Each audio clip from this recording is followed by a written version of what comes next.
Kerala story 2 goes beyond. ഞാൻ ഈ സിനിമയുടെ ആദ്യം മുതൽ അവസാനം വരെ ഡീറ്റെയിൽ ആയിട്ട് പറയാനാണ് ഉദ്ദേശിച്ചിരിക്കുന്നത്. കാരണം ഈ സിനിമ കാണണം എന്ന ആഗ്രഹത്തോടെ ഒരുപാട് പേര് തിയേറ്ററിൽ എത്തിയിട്ടുണ്ട്. DYFI ആ ഷോ നടക്കാൻ സമ്മതിച്ചില്ല, ന്യൂസൊക്കെ നമ്മൾ കണ്ടതാണ്. അപ്പോൾ ഈ സിനിമ കാണണമെന്ന് ആഗ്രഹിച്ച ആളുകൾ ഉണ്ടാവില്ല. അപ്പോൾ അവരെന്ത് ചെയ്യും? ഇപ്പോൾ ചില ആളുകളാണെന്നുണ്ടെങ്കിൽ 10 പേര് തികച്ചില്ല എന്നുള്ള പേരിൽ അവർക്ക് സിനിമ കാണാൻ പറ്റിയിട്ടില്ല. ഇനിയിപ്പോൾ മൾട്ടിപ്ലക്സ് പാർട്ണർ കൊച്ചിയിലെ കാര്യം പറയുകയാണെന്നുണ്ടെങ്കിൽ PVR ആണ് ഇതിൻ്റെ ഡിസ്ട്രിബ്യൂഷൻ എടുത്തിരിക്കുന്നത്. അപ്പോൾ PVRൽ ഒരാളാണെങ്കിൽ പോലും ഷോ നടക്കും. പക്ഷേ ഈ PVR ആകെ കൊച്ചിയിലുണ്ട്, പിന്നെ ട്രിവാൻഡ്രത്തുണ്ട്, അങ്ങനെ എല്ലായിടത്തും ഇല്ല, കേരളത്തിലില്ല. അപ്പോൾ ഈ കേരള സ്റ്റോറി എന്ന് പറയുന്ന സിനിമ കാണാൻ ആഗ്രഹിക്കുന്നവരുടെ ആ വിഷമം, അത്രയും പേരുടെ വിഷമം ഞാൻ മനസ്സിലാക്കുന്നു. കാരണം നിങ്ങൾക്ക് എല്ലാവർക്കും വേണ്ടി ശതക് സംഘ് കെ 100 വർഷം എന്ന് പറയുന്ന RSSന്റെ ആ ഒരു AI ജനറേറ്ററുള്ള സിനിമ അത് ഞാൻ കണ്ട് കോരിത്തെരിച്ച വിവരങ്ങളെല്ലാം നിങ്ങളെ ഞാൻ അറിയിച്ച ആളായതുകൊണ്ട് തന്നെ കേരള സ്റ്റോറി ആദ്യം മുതൽ അവസാനം വരെ നിങ്ങൾക്ക് പറഞ്ഞു തരേണ്ടത് എൻ്റെ കടമയാണ് എന്ന് ഞാൻ വിശ്വസിച്ചുകൊണ്ട് ഞാൻ പറയുകയാണ്. ഈ സിനിമ തുടങ്ങുന്നത് കൊച്ചിയിൽ നിന്നാണ്. തുടക്കത്തിലെ ഷോട്ട് തന്നെ കൊച്ചിയിലാണ്. ഒരു പോലീസ് ജീപ്പ് വളരെ സ്പീഡിൽ അങ്ങോട്ട് പോവുകയാണ്. അപ്പോൾ ഈ കൊച്ചിയിലെ പ്രത്യേകത എന്താണെന്ന് വെച്ചിട്ടുണ്ടെങ്കിൽ ഉള്ളിൽ നിന്ന് മറ്റേ സാൻഡോബിനി എന്നൊക്കെ പറയില്ല, അതൊക്കെ ഇട്ട് മുസ്ലിം തൊപ്പിയൊക്കെ വെച്ച് അങ്ങനെ ആളുകളൊക്കെയാണ് കൊച്ചിയിൽ. ഇപ്പം ഞാൻ കൊച്ചിയിലാണ് ജനിച്ച് വളർന്നത്, പക്ഷേ നടുറോട്ടിലൂടെ അങ്ങനെ നടക്കുന്ന ആളുകൾ കൊച്ചിയിൽ ഓക്കെ എനിഹോ. പക്ഷേ വേറൊരു വെറൈറ്റി എന്താണെന്ന് വെച്ചിട്ടുണ്ടെന്നുണ്ടെങ്കിൽ മലയാളം നെയിം ബോർഡുകളുണ്ട്, പക്ഷേ മലയാളം നെയിം ബോർഡുകളുടെ കൂടെ അറബിക് നെയിം ബോർഡുകളുണ്ട്. നമ്മളിപ്പോൾ ഒരു മന്തിക്കടകളിലൊക്കെ ഇപ്പോൾ മന്തിക്കടയുടെ പേര് ഇംഗ്ലീഷിലും അറബിയിലൊക്കെ എഴുതിയിരിക്കുന്നതാണ്. ഇത് മന്തിക്കട അല്ല, ഞാൻ സൂക്ഷിച്ചു നോക്കി, ഇതിപ്പോൾ മുകളിലോട്ട് അങ്ങോട്ടും ഇങ്ങോട്ടൊക്കെ പോകുന്നിടക്ക് അറബിയിൽ എഴുതി വെച്ചിരിക്കുന്നു. അതെന്തോ ആട്ടെ. അങ്ങനെ പോലീസുകാർ സ്റ്റെയർ കേസൊക്കെ കയറി മുകളിലെത്തുമ്പോൾ ഒരു പെൺകുട്ടി തലയൊക്കെ മൊട്ടയടിച്ചിട്ടുണ്ട്. അപ്പോൾ അത് തൂക്കിക്കൊന്നതാണോ അല്ലെങ്കിൽ ആത്മഹത്യയാണോ അതൊന്നും ഡീറ്റെയിൽ ആയിട്ടൊന്നും പറയുന്നില്ല. അവിടെ വെച്ച് കട്ട്. പിന്നെ നമ്മൾ കാണുന്നത് മുഴുവൻ MP മധ്യപ്രദേശ് ആ ഒരു ഏരിയ, അവിടെയും ഇതുപോലത്തെ ഒരു പെൺകുട്ടി മുകളിൽ നിന്നെടുത്ത് ചാടുന്നു, അവിടെയും കട്ട്. പിന്നെ കാണുന്നത് രാജസ്ഥാൻ, അവിടെയും ഇതുപോലത്തെ ഒരു ഇൻസിഡൻറ്റ് നടക്കുന്നു. അങ്ങനെ ടൈറ്റിൽ എഴുതി കാണിക്കുകയാണ് കേരള സ്റ്റോറി 2 ഗോസ് ബിയോണ്ട്. കേരളത്തിൽ മാത്രം നടന്നിരുന്ന ഇതുപോലുള്ള കാര്യങ്ങൾ പുറത്തേക്ക് വ്യാപിച്ചു എന്നുള്ള രീതിയിലുള്ള ഒരു സിംബോളിസം ആ ഒരു സംഭവങ്ങളൊക്കെ നൽകിയാണ് ഈ സിനിമ തുടങ്ങുന്നത്. അപ്പോൾ നമ്മൾ ക്യൂരിയസ് ആണ്, കാരണം കേരളത്തിൽ മാത്രം നിന്നിരുന്ന ഈ കാര്യം അത് ഭാരതം മുഴുവനായിട്ടങ്ങ് വ്യാപിക്കുകയാണല്ലോ. ഇങ്ങനെ പതുക്കെ സിനിമ തുടങ്ങുന്നു. നായർസ് എന്നെഴുതിയിരിക്കുന്ന ഒരു വീട് കാണിക്കുന്നു. കേരളത്തിലൊരു വീടാണ്, വളരെ ലിബറലായിട്ടൊരു അച്ഛൻ. പുള്ളിക്കാരൻ കമ്മ്യൂണിസ്റ്റ് അനുഭാവിയായിരിക്കാം, ദൈവത്തിലൊന്നും വലിയ വിശ്വാസമില്ല. പക്ഷെ അമ്മ ഭയങ്കര വിശ്വാസിയാണ്. ഇവരൊരു അമ്പലത്തിലോട്ടൊക്കെ പോകുന്ന ഒരു യാത്ര, ഒരു കാറിലെ യാത്രയിലേക്ക് കാണിക്കുമ്പോൾ മകൾ ചോദിക്കുന്നുണ്ട്, ഈ ദൈവത്തിലൊക്കെ ഇങ്ങനെയൊക്കെ ചെയ്തിട്ട് വല്ല കാര്യമുണ്ടോ എന്നൊക്കെ ഉള്ള രീതിയിൽ. അപ്പോൾ ടിപ്പിക്കൽ, അതായത് നമുക്ക് ഏറ്റവും കൂടുതൽ കമ്മ്യൂണിസ്റ്റ് അനുഭാവികളാണല്ലോ കേരളത്തിലുള്ളത്. അപ്പോൾ ഈ കമ്മ്യൂണിസ്റ്റുകൾ എന്ന് പറയുന്നവരെല്ലാവരും എത്തീസ്റ്റ് ആണ്. കമ്മ്യൂണിസ്റ്റുകൾ എല്ലാവരും എത്തീസ്റ്റ് അല്ല എന്നുള്ളത് കേരളത്തിൽ ജീവിക്കുന്നവർക്ക് അറിയാം.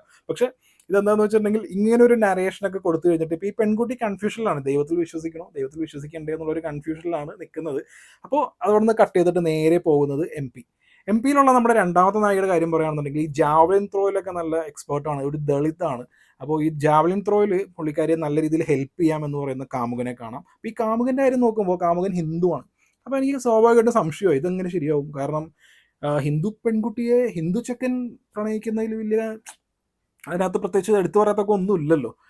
പിന്നെ മനസ്സിലായത് കാരണം എന്ന് വെച്ചിട്ടുണ്ടെങ്കിൽ ഹിന്ദു എന്ന് നുണ പറഞ്ഞൊരു മുസ്ലിം പയ്യന് വരാമല്ലോ, അതാണ് അവിടെ നടക്കുന്നത്. അപ്പോൾ ഈ ജാവലിൻ ത്രോ ആ സ്പോർട്സിൽ ഹെൽപ്പ് ചെയ്യാമെന്നൊക്കെ പറയുന്ന അങ്ങനെ ഒരു സ്റ്റോറി പോകുന്നു. ഇനി രാജസ്ഥാനിലെ പെൺകുട്ടി 16 വയസ്സാണ്. 16 വയസ്സുള്ള പെൺകുട്ടിക്ക് ഈ റീൽസൊക്കെ എടുക്കാൻ ഭയങ്കര ഇഷ്ടമാണ്. പക്ഷേ ട്രഡീഷണൽ ഡ്രസ്സും കാര്യങ്ങളൊക്കെ ആയിട്ടുള്ള റീൽസാണ് എടുക്കുന്നത്. അപ്പോൾ കാമുകൻ പറയുകയാണ്, ഇങ്ങനെ ട്രഡീഷണൽ ഡ്രസ്സും കാര്യങ്ങളൊക്കെ ഇട്ട് കഴിഞ്ഞിട്ടുണ്ടെന്നുണ്ടെങ്കിൽ നിനക്ക് പോപ്പുലർ ആവാൻ പറ്റില്ല.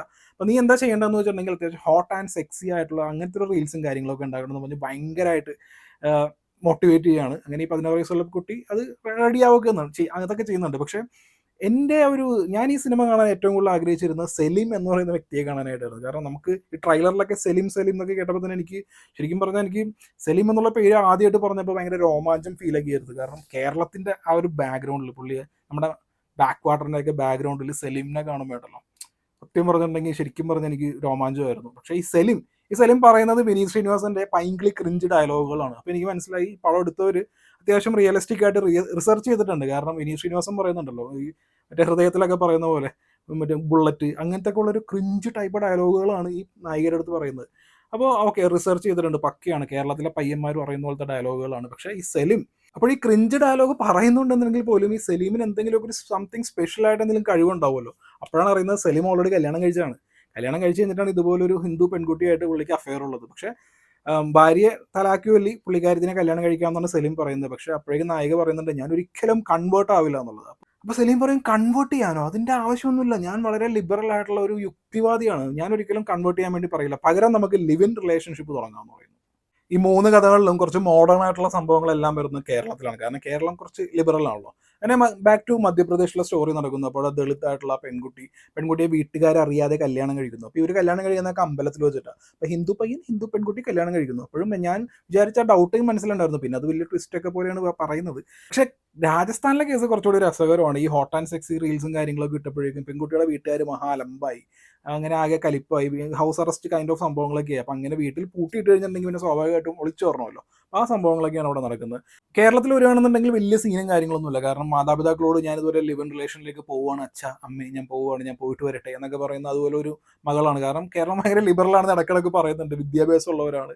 അതൊക്കെ കേരളത്തിൽ ഇത്രയും വിദ്യാഭ്യാസമുള്ള ആളുകളൊക്കെ ആണെന്നുണ്ടെങ്കിൽ പോലും നമ്മൾ മണ്ടന്മാരാണെന്നുള്ള ആ ഒരു നരേഷൻ കാര്യങ്ങളൊക്കെ ഉണ്ട്. എങ്കിലും ഭയങ്കര ഡീസൻ്റ് ആയിട്ട് ഭയങ്കര ലിബറൽ ആയിട്ട് ആ രീതിയിലൊക്കെയാണ്. അങ്ങനെ 3 പേരും വീട് വിട്ടിറങ്ങി. 3 പേരും വീട് വിട്ടിറങ്ങി കഴിഞ്ഞിട്ടുണ്ടെങ്കിൽ സ്വാഭാവികമായിട്ട് ഇനി നെക്സ്റ്റ് ലെവൽ എന്ന് പറയുന്നത് എന്തായിരിക്കും? അതായത് ഇവരെ കൺവേർട്ട് ചെയ്യണമല്ലോ, മതം മാറ്റണമല്ലോ. അപ്പോൾ അതിൽ ഏറ്റവും രസമായിട്ട് വന്നത് രാജസ്ഥാനിലെ കേസാണ്. കാരണം രാജസ്ഥാനിലെ പെൺകുട്ടിയുടെ അടുത്ത് പറയാണ്, നിനക്ക് ഇനി അങ്ങോട്ട് റീൽസും കാര്യങ്ങളും ഒക്കെ എടുക്കണം എന്നുണ്ടെന്നുണ്ടെങ്കിൽ നീ കൺവേർട്ട് ചെയ്തേ പറ്റുള്ളൂ എന്ന് പറയും. അപ്പോൾ ചെറിയ പെൺകുട്ടിയാണല്ലോ, അപ്പോൾ സ്വാഭാവികമായിട്ടും ആ പെൺകുട്ടി സമ്മതിക്കും. ഇനി മധ്യപ്രദേശിലെ പെൺകുട്ടി, ആ പെൺകുട്ടിക്ക് അറിയില്ലല്ലോ കല്യാണം കഴിച്ചിരിക്കുന്നത് ആൾ ഹിന്ദു ആണെന്നുള്ള വിശ്വസിച്ചിരിക്കുന്നത്. അപ്പോൾ പുള്ളിക്കാരൻ അപ്പോൾ തന്നെ 3 ദിവസമായിട്ട് ഭക്ഷണമൊന്നും കഴിക്കുന്നില്ല. ഭയങ്കര ആ ഒരു സെൻറ്റി ഡയലോഗും കാര്യങ്ങളും. അപ്പോൾ എന്താണ് സംഭവിച്ചിരിക്കുന്നത് ചോദിക്കുമ്പോൾ ഞാൻ ഇതുപോലെ മുസൽമാനാണ് അങ്ങനെ ഇങ്ങനെയൊക്കെ പറയും. പുള്ളി അങ്ങനെ അങ്ങോട്ട് നെഞ്ചത്തടിച്ച് 2-3 കരച്ചിലൊക്കെ അറിയുമ്പോഴേക്കും ഈ പെൺകുട്ടി ഫ്ലാറ്റ്. ഈ പെൺകുട്ടി അപ്പോൾ തന്നെ ഓക്കെ, എന്നാൽ പിന്നെ ഞാൻ മതം മാറാം. ഈ 2 കാര്യങ്ങളോടെ ഓക്കെ ആയേ. അപ്പം സ്വാഭാവികമായിട്ട് എൻ്റെ മനസ്സിലുണ്ടാകുന്നപ്പോൾ കേരളത്തിലുള്ളവർ ഭയങ്കര ബുദ്ധിയുള്ളവരൊക്കെയാണെന്നൊരു ഡയലോഗ്സിലൂടെയൊക്കെ പറയുന്നുണ്ട്. അപ്പോൾ എന്തായിരിക്കും സംഭവിക്കുക എന്നുള്ളതൊരു ക്യൂരിയോസിറ്റി ഉണ്ടായിരുന്നു. അപ്പോൾ ഇതിനകത്തേക്ക് എന്താ സംഭവിക്കുന്നതെന്ന് വെച്ചിട്ടുണ്ടെങ്കിൽ ഈ ഇന്ത്യയുടെ മാപ്പ് മുഴുവൻ പച്ച കളർ.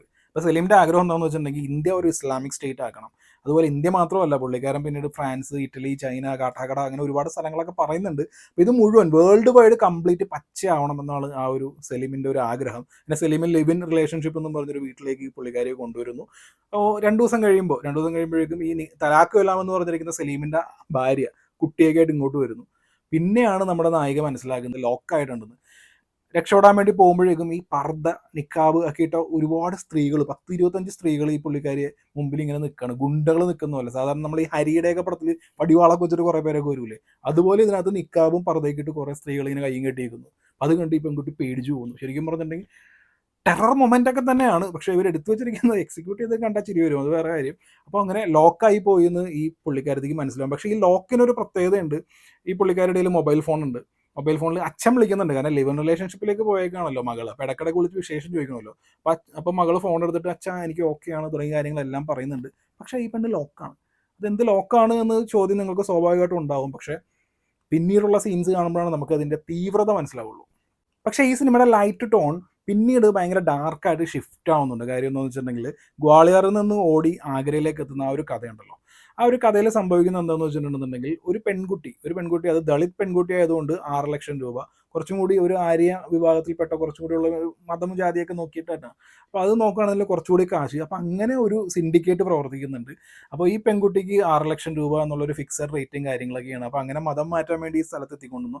അവിടെ ചെല്ലുമ്പോൾ ഒരു താടിയൊക്കെ വെച്ചിട്ട് ഒരു മൊല്ലാക്കിയും കുറേ ആൾക്കാരൊക്കെ ഉണ്ട്. അപ്പോൾ 14 ദിവസം മതം മാറാൻ വേണ്ടിയിട്ടുള്ള ആ ഒരു ചടങ്ങിന് വേണ്ടി ഇവിടെ നിർത്തണം എന്ന് പറഞ്ഞാൽ പെൺകുട്ടിയോട് നിർത്തുന്നു. ഈ 14 ദിവസവും ഈ പെൺകുട്ടിയെ ഗ്യാങ് റേപ്പ് തുടങ്ങിയ കാര്യങ്ങളൊക്കെയാണ്. അതൊന്നും കണ്ടിരിക്കാൻ പറ്റുന്നത്. അതായത് ഇവർ ആ സിനിമയുടെ ഭയാനകമായിട്ടുള്ള ഒരു കുറച്ച് സംഭവങ്ങൾ അത് നല്ലൊരു ഇമ്പാക്റ്റോടെ പ്രേക്ഷകരിലേക്ക് എത്തിക്കണം എന്നുള്ള രീതിയിൽ തന്നെ എടുത്തിരിക്കുകയാണ്.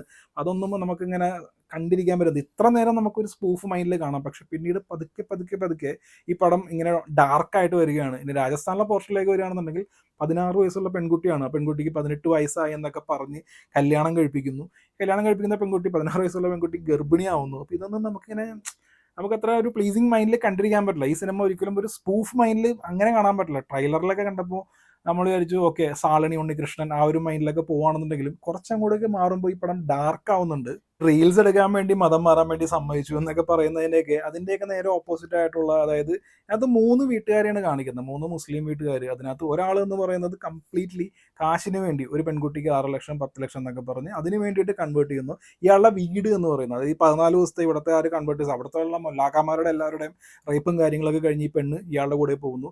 ഇയാളുടെ വീട്ടിൽ വേറെയും പെണ്ണുങ്ങളുണ്ട്, ഇയാളുടെ അമ്മയോ അല്ലെങ്കിൽ പെങ്ങന്മാരോ, അങ്ങനെ കുറേ മുസ്ലിം സ്ത്രീകളുണ്ട്. ഈ മുസ്ലിം സ്ത്രീകൾ ഇവിടെ നടത്തുന്നത് എന്തോ ഒരു വേശ്യാലയം കൈൻഡ് ഓഫ് സെറ്റപ്പാണ്. കാര്യം ഈ പെണ്ണിനെ കെട്ടിയിട്ട് പിന്നീട് കാശ് വാങ്ങി ഒരുപാട് ആളുകൾ വന്ന് ഈ പെണ്ണിനെ വീണ്ടും എഗെയിൻ ആൻഡ് എഗെയിൻ എഗെയിൻ ഈ റേപ്പ് സംഭവങ്ങളൊക്കെ തന്നെയാണ് ഇനി കാണിച്ചുകൊണ്ടിരിക്കുന്നത്. അപ്പോൾ ഇതിനകത്ത് മുസ്ലിം കുടുംബം എന്ന് പറയുന്നത് തന്നെ അൾട്ടിമേറ്റ്ലി ഇവിടെയുള്ള സ്ത്രീകൾ, ചെറിയ കുട്ടി, ആരൊക്കെയാണെന്നുണ്ടെങ്കിലും ഇവരൊക്കെ ഭയങ്കര ഈവിൾ ഫിഗർ ആണ് എന്നുള്ളൊരു നരേഷൻ ഈ പടത്തിലുണ്ട്. ഇത് ഞാൻ പറഞ്ഞത്, ഇനി രാജസ്ഥാനിലെ ആ ഒരു കേസ് നോക്കുകയാണെന്നുണ്ടെങ്കിൽ രാജസ്ഥാനിലുള്ള ഈ ഒരു പെൺകുട്ടി ഗർഭിണിയാവുന്നു, പ്രസവിക്കുന്നു. അപ്പോൾ ഇവർ ഗ്യാപ്പ് ഉണ്ടാവും. ഈ ഗ്യാപ്പിൻ്റെ ഇടയിൽ ഈ പുരുഷന്, അയാൾക്ക് സെക്സ് ചെയ്യാൻ വേണ്ടി വേറെ ആളില്ല, അയാൾ രണ്ടാമത് കിട്ടുന്നു. കാരണം ഞങ്ങളുടെ മതത്തിൽ 4 വരെയൊക്കെ ആവാം എന്നുള്ള രീതിയിൽ വേറൊരു പെണ്ണ് കൊണ്ടിരുന്നു. അതൊരു മുസ്ലിം പെൺകുട്ടിയാണ്. പക്ഷേ ഹിന്ദു ആണെങ്കിലും മുസ്ലിം ആണെങ്കിലും ഇയാൾ ഭയങ്കര ഈവിൾ ആയിട്ടുള്ള ഒരാളാണ് എന്നുള്ള രീതിയിൽ അതിൻ്റെ ഇടയിൽ ഈ രാജസ്ഥാനിലെ ഈ പോർഷനിലെ പെൺകുട്ടി മരിക്കുന്നുണ്ട്. അപ്പം മരിക്കുമ്പോൾ സംഭവിക്കുന്ന കാര്യം എന്താണെന്ന് വെച്ചിട്ടുണ്ടെന്നുണ്ടെങ്കിൽ ഈ കുടുംബം മൊത്തമായിട്ട് ഈ പെൺകുട്ടിയുടെ ഡെഡ് ബോഡി, അതായത് ഈ നമ്മൾ ബീഫൊക്കെ കൊട്ടണ കണ്ടിട്ടില്ല അറവുശാലയിൽ, അതുപോലെ. അപ്പോൾ ഈ കൂടെ വെക്കുന്ന മുസ്ലിം പെൺകുട്ടിയുണ്ട്, ഈ മുസ്ലിം പെൺകുട്ടീൻ്റെ അടുത്ത് നിർബന്ധിച്ച് കഷ്ണമാക്കിയിട്ട് ഒരു കുടുംബം മുഴുവൻ കഷ്ണമാക്കിയിട്ട് അത് ഏതോ സ്ഥലത്ത് കൊണ്ടുപോയിട്ട് കുഴിച്ചിടുന്ന അങ്ങനെയുള്ള സീക്വൻസും കാര്യങ്ങളൊക്കെയാണ് കാണിക്കുന്നത്. ഇനി ബാക്ക് ടു കേരളയിലേക്ക് എത്തിക്കഴിഞ്ഞിട്ടുണ്ടെന്നുണ്ടെങ്കിൽ ഒരു റൂമിൽ അടച്ചിട്ടിരിക്കുകയാണ്. അപ്പോഴാണ് നമ്മളെല്ലാവരും ആകാംക്ഷയോടെ കാത്തിരിക്കുന്ന ആ ബീഫ് വായിൽ കുത്തിക്കയറ്റുന്ന ആ ഒരു സീക്വൻസ്. ഇപ്പം 450 രൂപ, ഇപ്പോൾ റമദാനൊക്കെ ആയതുകൊണ്ട് പിന്നെ കുറച്ച് കഴിയുമ്പോൾ ഈസ്റ്ററൊക്കെ ആകുമ്പോൾ വീണ്ടും കൂടുമെന്ന് എനിക്കറിയില്ല. ഈ പടം വന്നേ പിന്നെ ബീഫിന് റേറ്റ് കൂട്ടിയിട്ടുണ്ടെന്നാണ് എൻ്റെ അഭിപ്രായം.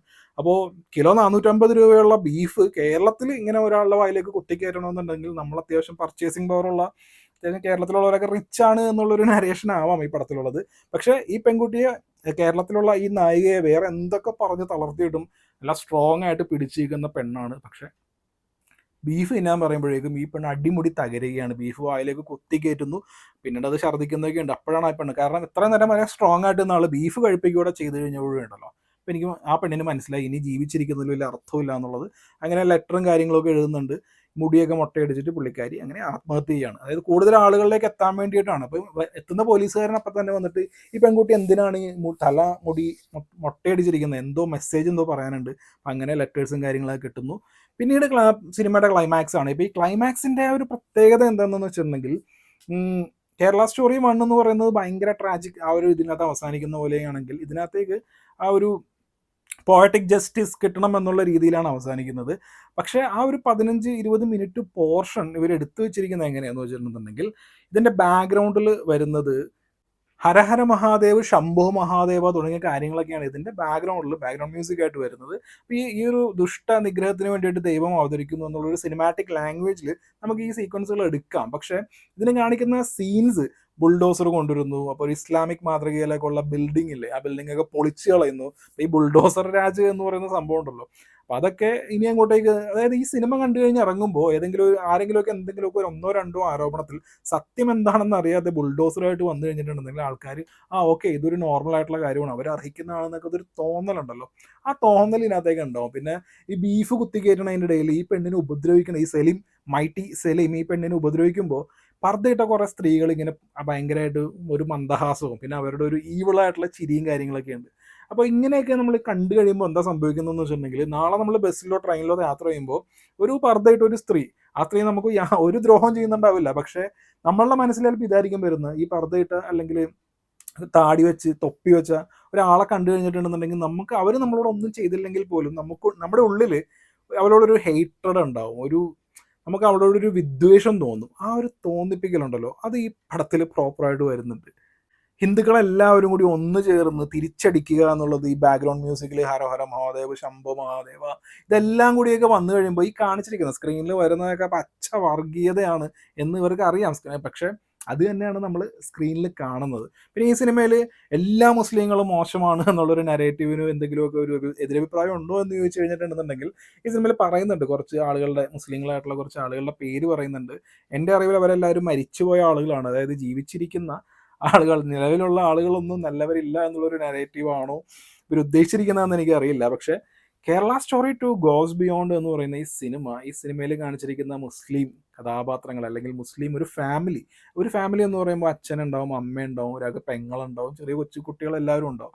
ഈ കുടുംബം അടക്കം എല്ലാവരും ഈവിളാണെന്നുള്ളതും, ഇതുപോലെ ഇത് വശീകരിച്ചെടുക്കുന്ന പെൺകുട്ടികൾ, ഈ പെൺകുട്ടികളെയൊക്കെ വെച്ചിട്ട് വേശ്യാലയം നടത്തുന്നു, അല്ലെങ്കിൽ വേറെ കുറേ കാര്യങ്ങൾ ചെയ്യുന്നു, ഇവരെയൊക്കെ കട്ട് ചെയ്ത് കശാപ്പ് ചെയ്ത് എവിടെയെങ്കിലുമൊക്കെ കുഴിച്ചു മൂടുന്നു, അങ്ങനെയുള്ള കാര്യങ്ങളെല്ലാം ഇപ്പോൾ ഞാനിപ്പോൾ ഈ വീഡിയോ റിവ്യൂ എഴുതുന്നതിന് മുമ്പ് ഞാൻ റിട്ടേൺ ആയിട്ട് ഞാൻ ഇതിൻ്റെ റിവ്യൂ ഞാൻ ഫേസ്ബുക്കിൽ പോസ്റ്റ് ചെയ്തപ്പോൾ CPC അടക്കം CPCയിൽ സിനിമ പാരഡോസ് ക്ലബ്ബിൽ വന്നിരിക്കുന്ന ഒരു ഡയലോഗാണ്, ഒരു ഡയലോഗല്ല, ഒരു കമൻ്റ് ആയിട്ട് വന്നിരിക്കുകയാണ്.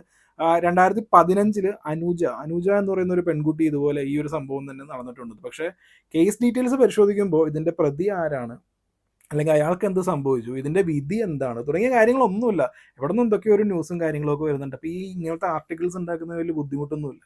അങ്ങനെ നോക്കുകയാണെന്നുണ്ടെങ്കിൽ നമ്മളിപ്പോൾ ഒരു സിമ്പിൾ എക്സാമ്പിൾ പറയുകയാണെന്നുണ്ടെങ്കിൽ, ഇപ്പോൾ കുറേ കാലം മുമ്പ് കേട്ടതാണ് ഫ്ലൈറ്റിൽ ഒരു നോർത്ത് ഇന്ത്യയിലുള്ള ഒരാൾ ഫ്ലൈറ്റിൽ വെള്ളമൊഴിച്ച് ലക്കില്ലാതെ ബാത്റൂമാണെന്ന് കരുതി തൊട്ടടുത്തുള്ള ആളുടെ മേത്തേക്ക് മൂത്രമൊഴിച്ചു എന്നുള്ളൊരു ന്യൂസ് വന്നല്ലോ. അപ്പോൾ നമ്മൾ മലയാളികൾ ഒരു സിനിമ ഇറക്കുകയാണ്, നോർത്ത് ഇന്ത്യൻ സ്റ്റോറി എന്ന് പറഞ്ഞിട്ട്.